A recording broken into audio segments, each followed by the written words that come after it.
એક 6 માસ કે 7 માસનું બાળકને કૂતરાએ કરડેલું હતું, એમાં લાવવામાં આવેલું હતું અને કૂતરાએ એને પેટ ઉપર બટકું ભરી અને ઉપાડીને ભાગ્યું હતું અને એના પિતાને ખબર પડી બાળકના, જેથી એની પાછળ 500 મીટર જેવું દોડ્યું અને એ ભાઈએ બહુ બૂમાબૂમ કરીને કૂતરું પછી બાળકને છોડીને જતું રહ્યું હતું. આ બાળકને બહુ ગંભીર સ્થિતિમાં સિવિલ હોસ્પિટલ પાલનપુર ખાતે લાવવામાં આવેલું અને એ બાળકના પેટ ઉપર આંતરડાનું ઉપરનું પડ પણ બધું બહાર આવી ગયેલું હતું અને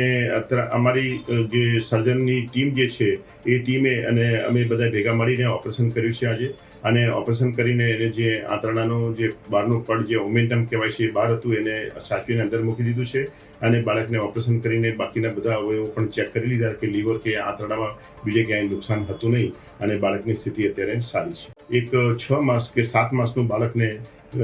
કૂતરાએ કરડેલું હતું, એમાં લાવવામાં આવેલું હતું અને કૂતરાએ એને પેટ ઉપર બટકું ભરી અને ઉપાડીને ભાગ્યું હતું અને એના પિતાને ખબર પડી બાળકના, જેથી એની પાછળ 500 મીટર જેવું દોડ્યું અને એ ભાઈએ બહુ બૂમાબૂમ કરીને કૂતરું પછી બાળકને છોડીને જતું રહ્યું હતું. આ બાળકને બહુ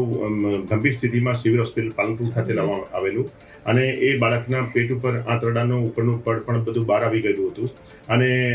અમારી જે સર્જનની ટીમ જે છે એ ટીમે અને અમે બધા ભેગા મળીને ઓપરેશન કર્યું છે આજે. અને ઓપરેશન કરીને એને જે આંતરડાનું જે બહારનું પડ જે ઓમેન્ટમ કહેવાય છે એ બહાર હતું, એને સાચવીને અંદર મૂકી દીધું છે અને બાળકને ઓપરેશન કરીને બાકીના બધા અવયવો પણ ચેક કરી લીધા કે લીવર કે આંતરડામાં બીજે ક્યાંય નુકસાન હતું નહીં અને બાળકની સ્થિતિ અત્યારે સારી છે.